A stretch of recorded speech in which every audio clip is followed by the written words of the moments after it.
वो जीवन का सुख प्रदान करने वाला, आनंद देने वाला है। भगवान की अविरल भक्ति और मुक्ति का साधन है श्री शिव महापुराण की कथा। भगवान की भक्ति और भक्ति के माध्यम से मुक्ति हमें सहज हो जाए। भक्ति और मुक्ति का ये केंद्र बिंदु है शिव महापुराण। शंकर ओघड़दानी, मेरा कैलाशी, मेरा अविनाशी, मेरा शिव, जो कि नित्य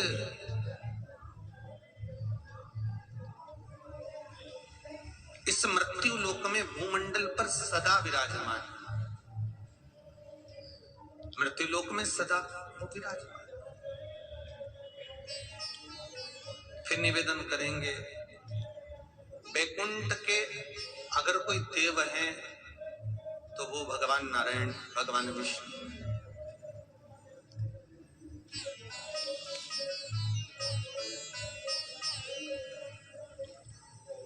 ब्रह्मलोक के अगर कोई देव है तो वो भगवान ब्रह्मदेव है। पर यदि ये भूमंडल के मृत्यु लोक का अगर कोई देव है तो वो देव अधिदेव महादेव। इस मृत्यु लोक का अगर कोई देव है, मृत्यु लोक का अगर कोई देवता विराजमान है तो वो देव अधिदेव महादेव, भगवान शंकर, भगवान भूत भावन भूतेश्वर, भगवान शिव करुणा सागर। पर हमारी जो आदत है पुरानी है हमारी, जो बहू पास में रहती है ना, सास उसको समझ नहीं पाती, और जो बहू दूर रहती है ना, सास उसको बहुत श्रेष्ठ समझती है। अरे बहुत बढ़िया, बस 2-4 दिन पूना से आई, मुंबई से आई, कहीं से आई, और उसने थोड़ा बहुत लाड लड़ाया सासू जी से, मम्मी जी कहकर पूछा ताछा, बस थोड़ा बहुत कहा कि मम्मी जी कर कर चाय भी पिलाई, भोजन भी बनाया, आदर भी करा, सम्मान भी करा, सत्कार भी करा, खूब करा। अब वो आई कितने दिन के लिए? भाई मान लो मुंबई से और पूना से अगर वो आई है और कहीं से मान लो वो पहुंची है, तो कितने दिन के लिए पहुंची? कुछ 8 ना, तो वो कहे दूर के ढोल सुहावना। बहुत बढ़िया, वो फोन लगा के पूछ लेती हाल चाल, कैसी हो मम्मी जी, कैसा हो, क्या बात है क्या नहीं, तो वो बहुत अच्छी लगी।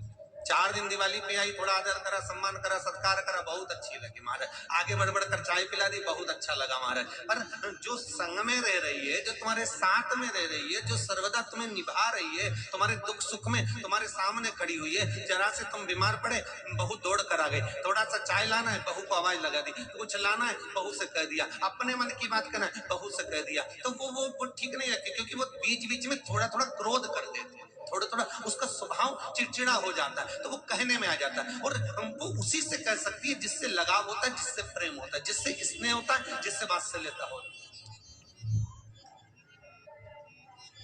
झगड़ा क्या पड़ोसी से रोज होता है? झगड़ा क्या मोहल्ले वालों से रोज होता है? नहीं। पर पत्नी पति से भी झगड़ती है, सास और बहू का झगड़ा होता है, भाई भाई का झगड़ा होता है, बंधु सखा का झगड़ा होता है। क्यों? क्योंकि इनमें आपस में प्रेम इतना होता है कि झगड़ रहते। भगवान कृष्ण और सुदामा भी झगड़े, तूने मेरे चने खा लिए, तो कृष्ण और सुदामा भी झगड़े साथ में। महाराज राधा और कृष्ण का भी झगड़ा हुआ है प्रेम के वश में। तो ये विचार ना करें हम कि महाराज हमें बस यही भ्रांति में हम जी रहे हैं, हमें दूर मालूम है कुछ। शंकर जी बोले, बोलो क्या बात है? सारी दुनिया के लोग सारे 33 कोटि देवताओं को भजते हैं और आपका भजन नहीं कर पाते, आपको मालूम है? शंकर भगवान बोले, भले मत भजने तो क्या हुआ? पड़ोसन को कितनी भी चाय पिला ले, बहू पड़ोसन को कितना भी अचार खिला दे, बहू पड़ोसन के कितने भी पांव छू ले, तो ईमानदारी से बोलना, क्या पड़ोसन बहू को अपनी जमीन जायदाद का हिस्सा दे देगी? पड़ोसन अपनी जमीन जायदाद का हिस्सा, अपनी प्रॉपर्टी का हिस्सा क्या वो दे देगी? नहीं, पड़ोसन अपनी जमीन जायदाद का हिस्सा, अपनी प्रॉपर्टी का हिस्सा उसको नहीं दे सकते, उसको नहीं मिला। पर सास के भले वो पांव पड़े ना पड़े, प्रणाम करे ना करे, नमन करे ना करे, फिर भी सास कैसी भी बहू हो अपनी जमीन जायदाद प्रॉपर्टी उसी को ही देती है, उसी को ही प्रदान करती है। में जन्म लेने के बाद कुछ भी भजो, तुम कुछ भी किसी का भी नाम स्मरण करो, किसी से भी कुछ भी कहो, पर मेरा शिव, मेरा त्रिकालदर्शी, मेरा कैलाशी, मेरा अविनाशी, मेरा शंभु, मेरा भोलेनाथ वो जानता है कि तू है तो मेरा ही, तू है तो मेरा ही। तो भगवान शंकर से पार्वती जी ने कहा दुनिया के लोग सब भजते हैं पर आपको नहीं। शिव जी कहते हैं भले ना भजे, अगर जीते जी मेरा स्मरण नहीं भी करेंगे, जीते जी मेरा भजन नहीं भी करेंगे, तो भगवान शिव की कथा कहती है कि मरने के बाद तो मेरे पास ही आएंगे। बाबा भोलेनाथ का चरित्र है कि शिव जी शमशान के निवासी, शंकर शमशान आएंगे तो सही। बस शंकर भगवान ने माता पार्वती को एक शब्द कहा कि तू थोड़ा सब्र रख।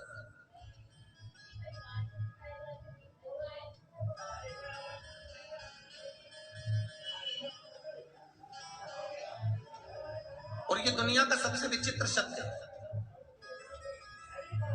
तू थोड़ा सब्र रख।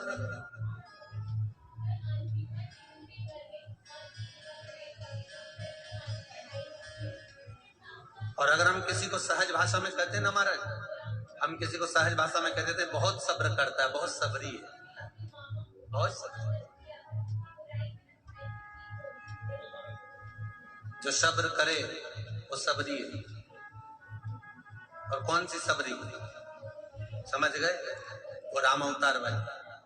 कितना सब्र करा होगा उसने, जरा विचार करिए। मातंग बाबा कहकर गए हैं कि तुम्हारे दरवाजे पर तुम बाट जो ना, इंतजार करना, प्रतीक्षा करना, भगवान आएंगे जरूर, तुम इंतजार करो, वो आएगा जरूर।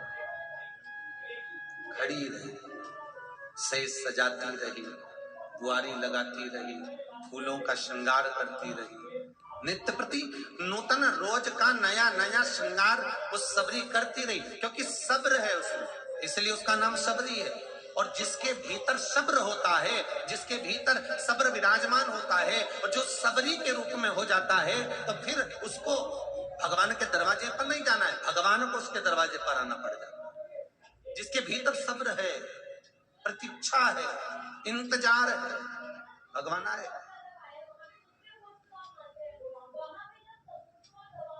क्यों भैया? मातंग बाबा ने इतना कहा कि भगवान राम तेरे पास में आएंगे, तो क्या मातंग बाबा सबरी से ये नहीं कह सकते कि तू बिल्कुल सब्र मत करना, तू तो अयोध्या भी चली जा, राम मिल जाएंगे, तो अभी जा बिल्कुल अयोध्या, और अयोध्या में जाएगी और राम तुझे मिलेंगे, तू सब्र ही मत कर। पर सब्र बांधा, इसलिए नाम उसका सबरी हो गया। थोड़ा इंतजार करना पड़ता है। अरे नहीं मिला छोर, अंतिम छोर नहीं मिला, अंतिम छोर नहीं प्राप्त हो पाया। जब अंतिम छोर नहीं मिला, तब ब्रह्मा ने वहीं पर लगा हुआ केतकी के पुष्प को तोड़ लिया, और केतकी के पुष्प को ब्रह्मा जी तोड़कर कहते हैं केतकी तो हमारे साथ नीचे चल, और भगवान विष्णु के सामने चलकर कह देना कि ब्रह्मा जी को शंकर भगवान का सिर मिल गया, चल। केतकी बोली मैं काय को झूठ बोलूं, मैं झूठ क्यों बोलूं भाई? अरे चल तो बस जाकर कह देना कि ब्रह्मा जी को सिर मिल गया। तो केतकी बोली मैं झूठ क्यों बोलूं? व्यक्ति झूठ जब बोलता है जब उसका कोई फायदा होता है, मेरा तो कोई फायदा है ही नहीं, तो फिर झूठ बोलने का क्रम क्या? भगवान ब्रह्मा ने कहा केतकी के पुष्प मैं तुझे सारे देवी देवताओं पर चढ़वाऊंगा, चल। और तुझे सुगंधित बनाकर रखूंगा। केतकी जाने को तैयार, पर केतकी ने कहा मान लो अगर मेरी बात भगवान विष्णु ने स्वीकार नहीं करी तो कोई सबूत के लिए एक आध और ले चलो। तो वहां से गौ माता निकल कर जा रही थी। गौ माता को रोक लिया, ए गौ माता रुको। ब्रह्मा जी के शब्द सुनकर गौ माता रुकी, रुको जरा। गौ माता ने पूछा बोलिए ब्रह्मदेव क्या बात है। ब्रह्मा जी बोले गौ माता बात इतनी सी है कि तुम हमारे साथ नीचे चलो और भगवान विष्णु के सामने जाकर कह देना कि भगवान ब्रह्मा को शंकर जी का शिवलिंग का छोर मिल गया, उन्होंने मस्तक का दर्शन कर दिया। गौ माता बोली मैं काय को झूठ बोलूं। ब्रह्मा जी बोले अगर तू झूठ बोल देगी एक बार तो घर में सबसे पहली रोटी बनेगी और तुझे ही मिलेगी। अब एक रोटी के चक्कर में गाय झूठ बोलती, मात्र एक रोटी, और केवल एक रोटी के चक्कर में गाय झूठ नहीं बोल रही, एक रोटी के चक्कर में संसार में जन्मा हुआ हर व्यक्ति झूठ बोल रहा है। एक इतना बड़ा 1 मीटर का कपड़ा कंपनी से निकला, फैक्ट्री से 10 रुपए का, 10 रुपए से आया दुकान पर हो गया 20 रुपए का। 20 रुपए के तुम चाहो तो 3-4 रुपए बढ़ा कर ले लो, पर नहीं। अरे जीजी भगवान की सौगंध खाऊंगे तो इतने का ही, कंपनी में इतने का आया। बताओ भगवान तो ऐसा मिला पड़ा है कि जो मिल जाए बस उसी की सौगंध खाए।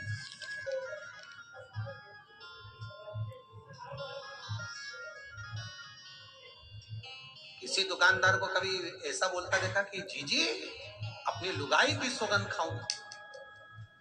ये तो एक आध बार खा के बता।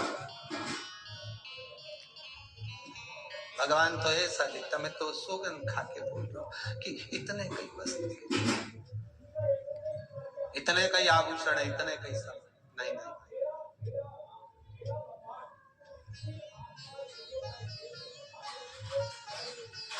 एक रोटी के चक्कर में गौ माता झूठ बोलने को तैयार हो गई। मात्र एक रोटी के चक्कर में संसार का मनुष्य भी झूठ बोलने को तैयार हो जाता है।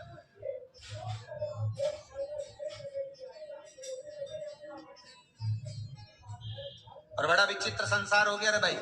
जितने लोग कथा सुन रहे टीवी पे बड़े ध्यान से सुनना, बड़ा विचित्र संसार है। सत्य तो बोल ही नहीं सकते, सत्य बोलोगे तो लोगों को बुरा लगेगा, इसलिए थोड़ा बहुत असत्य बोलना पड़ता है।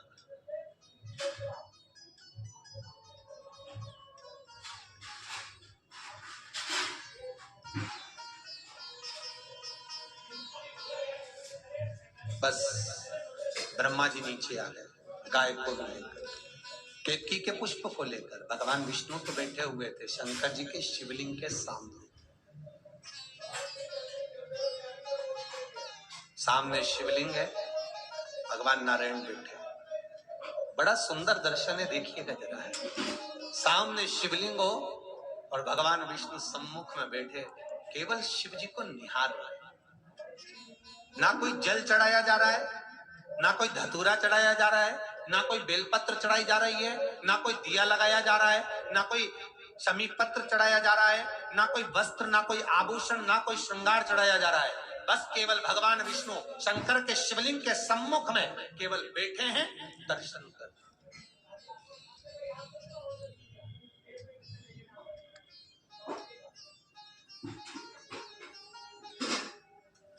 कभी मौका मिले तो एक बार, कभी मौका मिले तो लिंग पुराण को पढ़ना।